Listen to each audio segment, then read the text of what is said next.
Hi guys, Ken Crawford here from Reno Guns Range, coming to you this month on our topic, which is flashlights or weapon-mounted lights. At the end of the day, we're talking about trying to illuminate the dark. On the self-defense side, and I'm going to be just speaking strictly on the civilian side, this is one of the topics that's really overthought in general. If there's enough light for a bad guy or bad persons to hurt you, in general there's enough light for you to see them.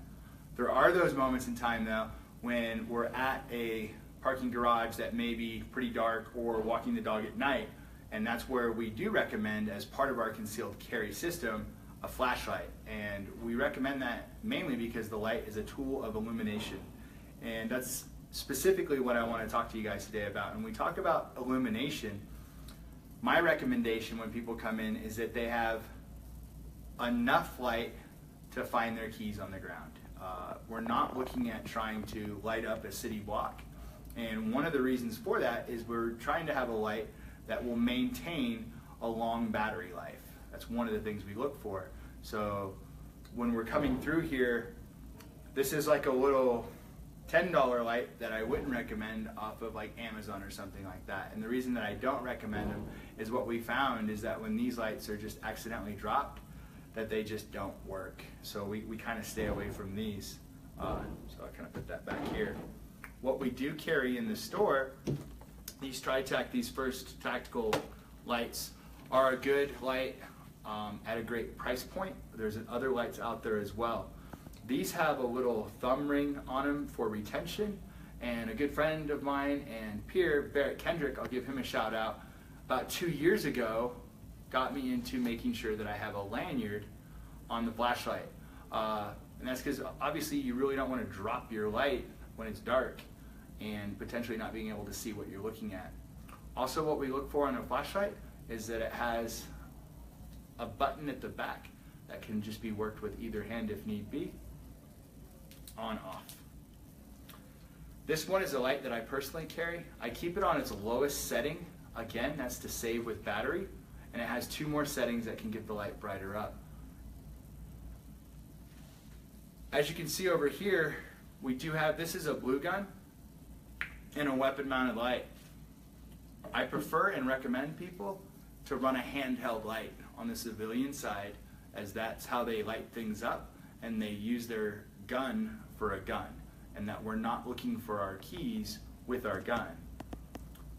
There are, however, though, different contexts, law enforcement, military, or some people with situations that may not have use of both hands or both arms. Maybe they don't have 2 hands. They also have a situation at home where they may need their support hand to do something more important than holding the gun. And they can't hold the gun and run a flashlight at the same time. And maybe they don't have the availability to do what we recommend, which is just turn the lights on in the house. If that's the case, we do recommend that if you have a weapon mounted light and you're gonna run the light, that you run the light, and I'm gonna turn this way, with your thumbs. And that way we can still keep our trigger finger to just be our trigger finger. At the end of the day though, like I said, when we're putting this stuff up from the Reno Guns Range team and putting out information to you guys, we're trying to help demystify and help unclutter a lot of stuff that you hear. And with lights, people want to really worry about what, how many lumens, how bright do I need my light, how do I hold my light, how do I shoot with my light. And what we found is that you just use the flashlight as a flashlight and a gun as a gun if you need to. That's the best advice I can give to you. You can look online on our www.renoguns.com on our training.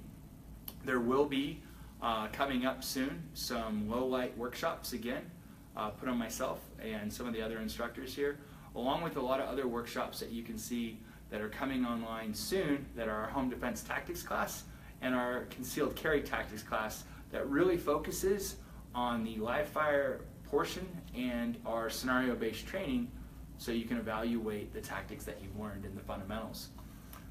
Quick shout out, we do have Rob Pincus coming in this weekend for our advanced pistol handling class, Saturday and Sunday. We do still have spaces available for those of you that have gone through and completed either a combat focused shooting course or a defensive focused shooting course. And on Monday and Tuesday, We have one slot available for 2 people for our 2-person armed defense class. That's a 2-day course. It's the only place in the country that's run in this format. And on the second day, we go into our scenario-based training room as pairs. It's probably one of the best classes out right now to fill the niche or void that it is with all of the people now carrying concealed carry permits. We have a higher likelihood of being around an environment with other people. Again, this is Ken with Reno Guns Range. You can go online at www.renoguns.com to look at our training schedule, or if you want to look at any of the products we have. I mentioned Rob Pincus is coming here as part of those 2 courses. That is the Personal Defense Network Tour, and you can also go to the Personal Defense Network to see free videos, articles written by myself and other people on subjects such as these. Thanks and goodbye.